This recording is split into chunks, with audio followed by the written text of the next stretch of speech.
Программа «Пациент» в эфире. Здравствуйте. Сегодня мы решили поговорить о таком сложном заболевании у детей, как аутизм. В последние десятилетия во всем мире число малышей с расстройством аутистического спектра, если говорить коротко, значительно увеличилось. Врачи, работающие с такими детьми, уверены, что причиной резкого прироста выявленных случаев аутизма послужила смена критериев обследования, развитие диагностических методик и более тщательное изучение проблемы. Точного количества детей с диагнозом аутизм в нашей республике нет ввиду разных причин. Но, к сожалению, и у нас наблюдается тенденция к увеличению. Как выявить расстройство аутистического спектра на ранней стадии? Как корректировать болезнь? И как живется таким особенным детям и их родителям в нашей стране? Об этом мы подробно и поговорим. Когда Арине исполнилось 2 года, ее мама Тамара Богателья заметила, что у ребенка нет тех навыков, которые должны быть в таком возрасте. Арина была пассивной, не пыталась заговорить, а просто безучастно смотрела мультфильмы. Тамара сама попыталась с ней заниматься, но безрезультатно. Тогда она еще и работала, с малышкой сидела няня, и за это время ребенок и вовсе остановился в развитии. Я, как мама, очень долго сопротивлялась всей этой истории. Я не хотела заострять на этом внимание. Мне было страшно услышать, что с моим ребенком что-то не так. Гагарские наши врачи уже сказали, что вам нужно оформлять инвалидность. То есть этот ребенок уже никогда не заговорит. Ну, вы же сами видите, что здесь присутствуют и психические расстройства. То есть ваши врачи – это психиатры. И вам нужно оформлять инвалидность. Это было в 2019 году. Сколько было уже лет?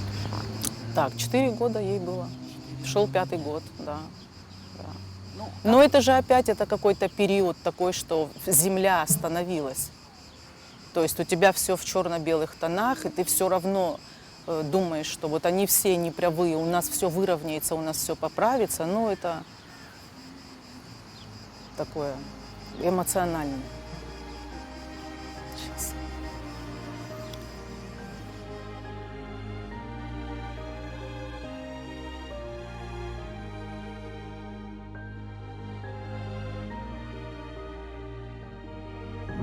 Смирившись с диагнозом аутизм, пройдя этапы от его отрицания до принятия, Тамара активно начала водить ребенка к специалистам. И совместными усилиями удалось скорректировать развитие Арины. Сейчас у девочки уже есть определенные результаты, которыми они гордятся. И мы стали посещать логопедическую группу. Мы находились тогда в России, нас приняла очень хороший специалист. Мы посещали логопедическую группу. То есть из всех специалистов, которых мы посещали, и я сделала такой вывод, что этому ребенку обязательно нужен социум, нужен коллектив и групповые занятия.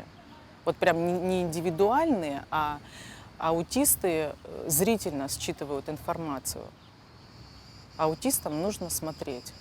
То есть они на слух инструкцию принимают не всегда. И они слушают только одного человека, это, с кем они постоянно находятся, допустим, маму. А педагога они могут не реагировать даже на обращение. Но сейчас мы уже переросли этот период, сейчас уже Арина реагирует, отзывается, если к ней обращается кто-то. То есть аутисты в период взросления приобретают новые навыки. Это все само по себе происходит. Но сейчас она уже стала более активная, она интересуется музыкой.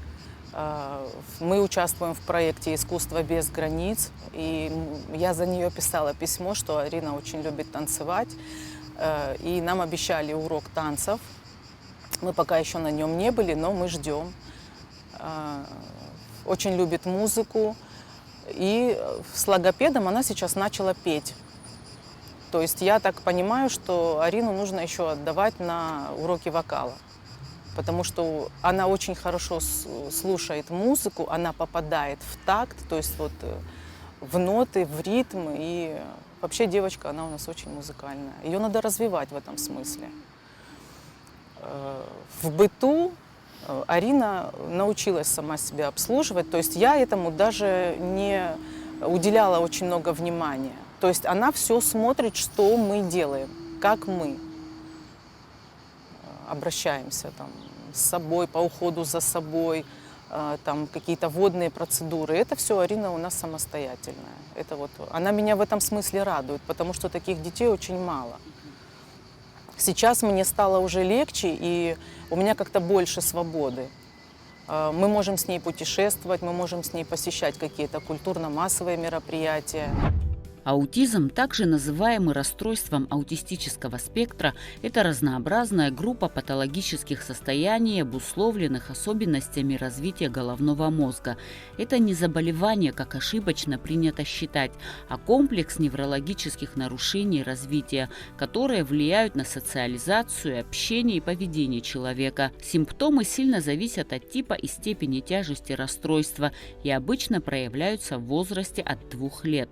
Как правило, люди с аутизмом испытывают потребность в строгом распорядке действий, который повторяется изо дня в день. Даже небольшие изменения могут спровоцировать тревогу или истерику. Прежде всего, аутизм – это погружение личности в мир личных переживаний с нарушением эмоциональной сферы, коммуникативных особенностей, то есть вот нарушение речи, речь задержана. И самое главное, на что в общем обращает внимание любого родителя, на то, что поведенческие реакции какие-то не особенные, которые не характерны для другого ребенка. Эта особенность такова. Он играет отдельно, он уединяется, ребенок, играет самостоятельно, с определенным видом игрушек. Причем иногда игровые предметы не характерны. Это может быть палка, это может быть любая веревка, но значит, она ему близка, значит, это ему понятно, это ему близко. Очень тяжело, когда ребенок не совсем приспособлен и не хочет адаптироваться просто в среде. Он тяжело вступает в контакт с незнакомыми для него людьми.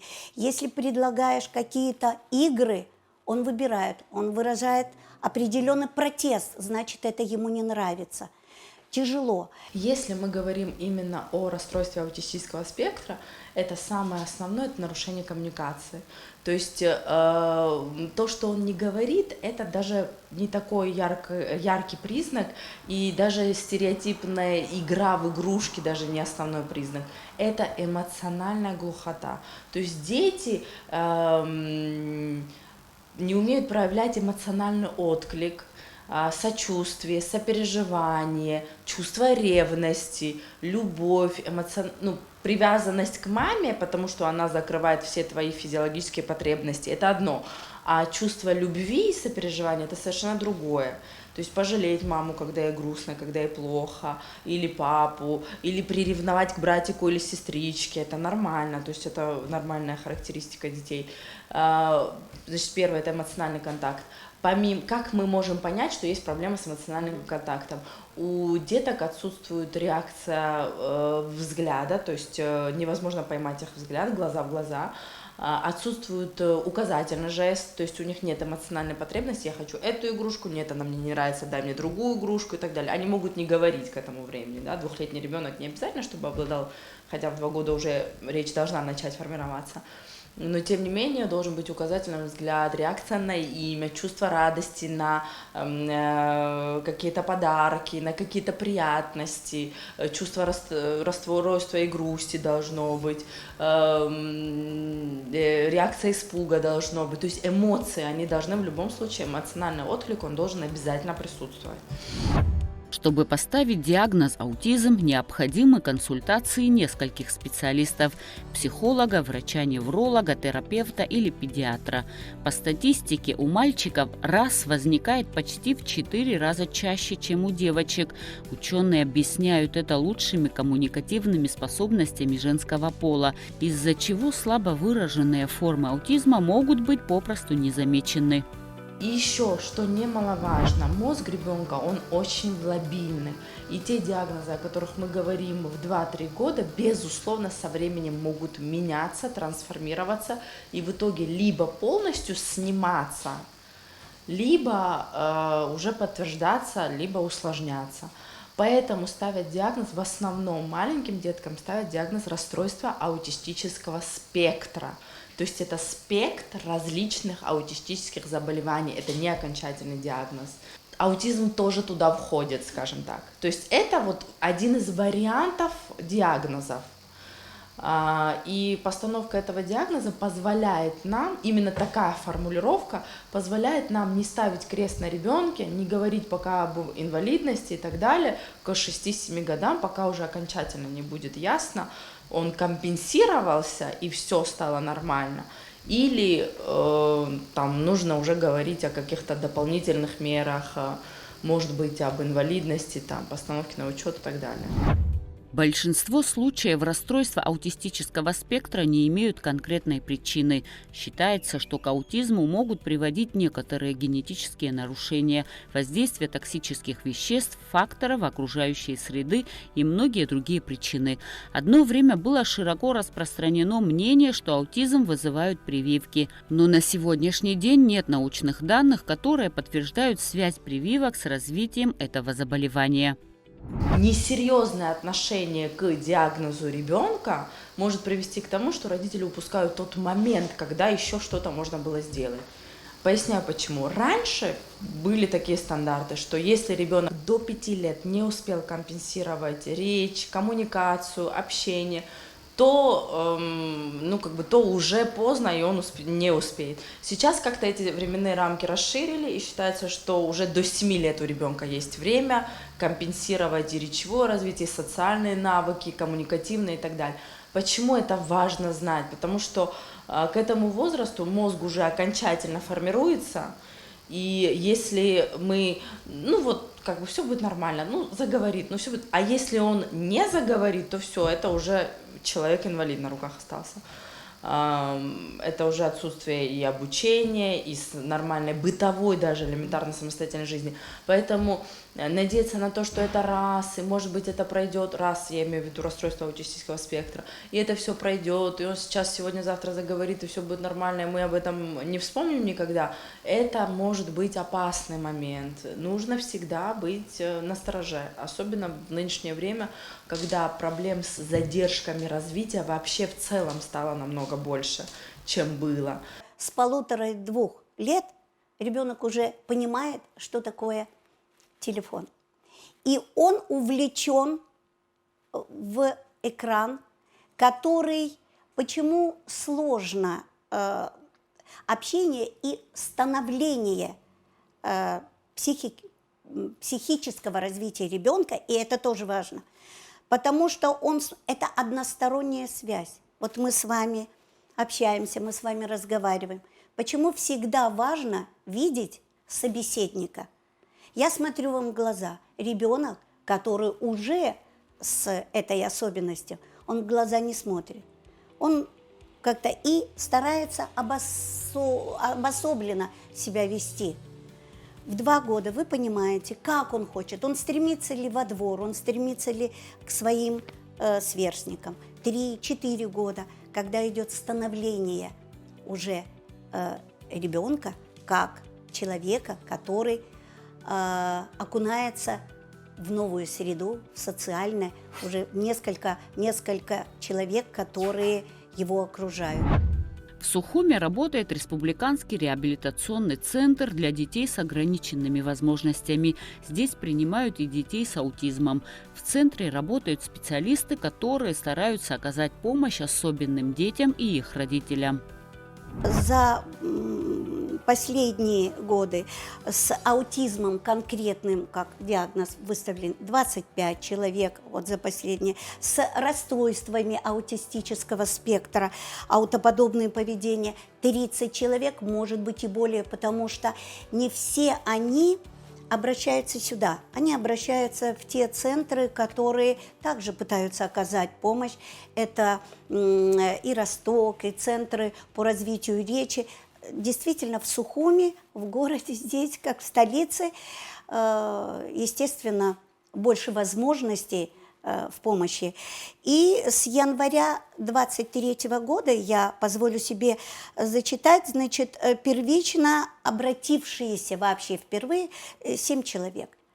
Я говорю о первичных, о четко поставленных диагнозах аутизм. Но мы не можем проследить за всеми теми, которые еще помимо реабилитационного центра обращаются в другие реабилитационные центры, которые помогают для восстановления поведенческих реакций, речевых и так далее вот здесь в городе.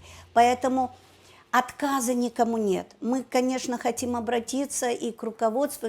Мы согласны к тому, чтобы дали возможность расшириться и с педагогами, и со специалистами, чтобы мы могли охватить большее количество детей, обращающихся не только с этой патологией, но в данном случае у нас сегодня тема аутизма, значит, с аутистическим спектром, с аутизмом. Надо давать ребенку такую адаптацию, чтобы у него развилось движение, мышление и речь. Это нужно обязательно вводить определенную такую методику. Ребенок занимается игротерапией, занимаются, значит, определенные его мелкая моторика, крупная моторика, содейственно, а также идет процесс разработки речевой структуры. Это его ротовая полость, это его язык, это миофасциальные движения, то, что я монтирую в этот процесс во время логофасциального массажа, ЛФМ. И введение именно аппаратного электронейросенсорного воздействия и на точки БАД. Это биологически активные точки, которые активизируются во время этого массажа под воздействием определенных микротоковых волн, которые достигают до коры головного мозга, где идет встраивание пучка нейронных клеток. Таким образом, нейрогенез улучшается, процесс нейронных клеток, она встраивается и улучшает процесс развития именно коры головного мозга, соответственно, именно взаимосвязь обоих полушарий. И ребенок начинает, конечно, лучше двигаться, лучше воспринимать этот мир. Эмоциональный фон, если оно у него гиперактивность, оно утихает. Или наоборот, если оно в таком вот находится в атоническом состоянии, ребенок, он начинает больше к нему поступать какие-то определенные сигналы от внешней среды. То есть взаимосвязь обоих полушарий, они начинают хорошо развиваться, взаимодействовать, и все вот эти навыки ребенок потихонечку начинает ее приобретать. Подобные центры есть в Гудауте, Гале и совсем недавно открыли в Гагарском районе. Помимо государственных работают еще и частные центры. Психолог Денис Чанба более 16 лет в этой сфере. Начинал свою деятельность в реабилитационном центре. Сейчас у него частная практика. Он также преподает психологию в АГУ. Денис Чанба работает с детьми, у которых аутизм, задержка речевого развития, занимается коррекционной психологией. По его словам, у нас детей с таким диагнозом настолько много, что он не в состоянии принять всех желающих. Слово «лечение» в данном случае неуместно, говорит Денис. Лучше говорить о коррекции аутизма. С ребенком нужно заниматься долго и кропотливо, чтобы вывести его на определенный уровень. Многое зависит от того, в каком возрасте обращаются родители. Чем раньше они приводят детей к специалисту, тем лучше они поддаются коррекции. У нас есть дети, которые к нам пришли в годы 8, в годы 6, когда родители уже забили тревогу. И у нас хороший результат. У нас есть девочка, она уже, конечно, уже не занимается, которая пришла в годы 8, когда мама забила тревогу. Ну, у нее, конечно, задержка речи была, но сейчас она полноценный ребенок, который ходит в нулевой класс, разговаривает, общается. Все в игровой форме. Видите, у нас все есть для детей. Мы в игровой форме развиваем все психические процессы, которые необходимы для запуска речи. Это мелкая моторика, память, мышление, внимание. Имеется, что мы все как бы с этим работаем, чтобы запустить. Тем более игра в таком возрасте является ведущей деятельностью, и мы играем с ребенком и пытаемся вытянуть его оттуда. Вообще аутизм, он как переводится? Я сам. Имеется, что ребенок сам по себе, имеется, что я сам. Мне никто не нужен. И вот мы пытаемся его оттуда вытащить. Конечно, для многих родителей очень важно это речь, но мы всегда говорим, самое главное, чтобы ребенок вас понимал и мог думать. Чаще всего заболевание диагностируют у малышей до 3-4 лет, но первые признаки отклонений в некоторых случаях можно заметить уже на 1-м году жизни. Общего лечения патологии не существует. Специалисты разрабатывают индивидуальные методы коррекции аутизма у детей, отталкиваясь от состояния конкретного пациента. В наших условиях, честно скажу, очень чуть-чуть сложновато. Для того, чтобы пройти весь путь, нам нужен невролог детский, психолог, психиатр нужен, энцефалограмма нужна, не все, что комплекс, анализы нужно называть, сурдолог нам нужен. По крайней мере, я не знаю, у нас в Абхазии есть детские сурдологи, которые определяют слух. Вот, по крайней мере, в моей работе мои дети выезжают. Для того, чтобы мы начали с ним работать, мы должны исключить все нюансы. Ребенок слышит, как он слышит, есть ли у него какая-то проблема структуры головного мозга, может, не дай бог, эпилепсия, какие-то нарушения, которые нам будут мешать в работе. Мы должны это все убирать. А когда невролог говорит, все, там чисто, мы можем, и мы начинаем заниматься. Если родители, мы, специалисты, будем заниматься, какой-то результат всегда будет. Опять-таки, а не как некоторые, вот мы пришли к психологу, вот вы занимаетесь, это вы должны закреплять дома. Если ребенок, я всегда говорю, если ребенок здесь может сказать, дай мне воду, почему он дома показывает пальчиком, и вы ему даете? Если он может сказать, дай мне воду. Все поправимо, если будете заниматься, и чем раньше, тем лучше. Когда приводит, скажем, 8-9 лет, это уже подросток, уже сформирован, да, уже сложно, да, как работает. Но опять-таки, говорю, от тяжести какой-то степени нарушения. От аутизма не существует лекарства. Если у ребенка аутизм, это на всю жизнь. Несомненно, быть родителем особенного ребенка сложно. Тем более, родители испытывают трудности в получении государственной поддержки, а также в поиске специализированных коррекционных центров. И, к сожалению, наше общество не подготовлено к принятию таких детей. Многие осуждают и ребенка, и мать, которая не может быстро успокоить дитя. На детских площадках на нас реагируют по-разному. Были такие истории, когда мы просто уходили оттуда, потому что как-то дети не хотели взаимодействовать, им становилось неинтересно. Вот. Каких-то специализированных таких школ, занятий или специалистов в Гаграх мы не встретили. Мы узнали про центр «Мы вместе», и мы посещали его весной. И вот мы осенью будем туда возвращаться на следующий курс реабилитации. Это в Цандрипше, да. И мы очень счастливы, что мы в этот центр попали, потому что там нас встретили очень радушно. Как-то у нас с Ариной даже настроение стало другим. То есть мы поняли, что есть люди, которые нас встречают с улыбками, они нам рады, приветливо. Ну, мы, к сожалению, сталкиваемся с разными людьми, и в нашем обществе и мамам, и особенным деткам очень тяжело. И чтобы научиться аутисту новым навыкам, обязательно нужны нормотипичные дети.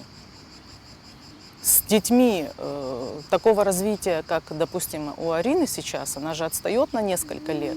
Ну а чему она у них научится? Как она будет адаптироваться дальше к этой жизни, к этому миру окружающему, да? То есть только в общении с нормотипичными детьми и живя полноценной общественной жизнью. Обязательно нужна инклюзивная какой-то подход, но в этом смысле пока в нашей республике мы только на начале. Мы только развиваемся в этом смысле, но это уже радует. На самом деле детям с аутизмом очень не хватает общения. Они не знают, как наладить взаимодействие, потому что совсем не умеют ориентироваться в обстановке. Это один из самых трагических дефицитов при аутизме. Они по-другому мыслят, по-другому воспринимают информацию. Например, такой малыш, желая общаться, может начать толкать других детей, задирать их. Мамочка с этим ребенком всегда остается одна. Супруг будет на работе, В его жизни ничего не изменилось, он будет жить той же жизнью, что и жил раньше, по сути. А мама остается. Дело в том, что как раньше не будет уже никогда. И вот осознание того, что ты не можешь вернуться к своим увлечениям, к тем занятиям, к учебе там кто-то. Например, для меня очень большая трагедия, что я не могу работать. Для меня это очень большая трагедия. И я не могу этого ребенка ни с кем оставить, она просто не остается. Потому что ее никто не понимает. Основная наша проблема – это недостаток общения, это страх того, что нашего ребенка могут обидеть, что общество его не примет, и мы привлекаем к себе, где бы мы ни появились, мы привлекаем к себе очень много внимания. Вот, и с главными нашими страхами, вот такими, надо, конечно, бороться. Я бы даже сказала, исключить. Если с особенным ребенком с детства заниматься, проводить специальные занятия, обучать его принятым в обществе нормам поведения, то он сможет встроиться в общество, полноценно прожить жизнь без осложнений психических и физических. Таких детей более социализировать, чтобы они общались с детьми. Очень даже врачи рекомендуют, неврологи, и мы специалисты, посещение детских садов таких. Я понимаю, тяжело, никто не спорит, но а куда мы их денем? Это же тоже наши граждане. Необходимо посещать детские сады, всякие праздники, чтобы они видели, чтобы они были в социуме, чтобы они наладили социальный контакт. Как он может? Но он пытается. Врач сказал садик, и сразу отводить его в садик. Не так надо делать. И это все делается постепенно. Вот мы занимаемся, он приучается, готовится, уже понимает какие-то действия. Потом постепенно в садик. И рекомендуется, скажем, не на целый день, а на полдня. А когда он уже привыкший, уже можно оставлять. У нас есть дети, которые ходят многие в частный садик, скажем, полдня, и потом к нам приходят на занятия. А потом вот в этом году у нас девочка идет в государственный садик. Главная задача родителей – научиться жить со своим ребенком, научиться понимать его порой странные желания и запросы. К сожалению, уповать на волшебную пилюлю и на то, что есть специальное место, где ребенка полностью излечат, не стоит. Родителям самим придется измениться, изменить свою жизнь и, насколько возможно, научить ребенка быть самостоятельным в быту. Но в последнее время есть большое количество осознанных родителей, которые активно занимаются развитием своих детей. Я такими родителями восхищаюсь, я честно могу сказать. Они сами проходят обучение по аботерапии, они сами проходят обучение по реабилитации, они сами проходят обучение по психологии детской, чтобы помочь своим детям максимально адаптироваться. Это прекрасные люди. Я вас уверяю, они будут помогать не только своим детям, но и другим тоже. Но эта культура, она у нас в Абхазии только-только появляется. Я думаю, в ближайшие 5 лет нас ждет неплохой прогноз в этом смысле. Но это все усилиями, это волонтеры, это не государственные учреждения в основном, типа Киарас, типа и вот похожих вот организаций, они вот очень помогают, они помогают реабилитационным центрам, они помогают родителям, потому что очень многие семьи, вот у них проблемный ребенок, они просто об этом не знают, потому что об этом нет информации, информированности. Они находят таких детей, они помогают, они приводят их к врачу, к психиатру, приводят к неврологу, они помогают построить этот маршрут, они находят реабилитологов, терапевтов. То есть сейчас появилось большое количество сообществ в Абхазии, ну не прям большое количество, но тем не менее и раньше их не было вообще.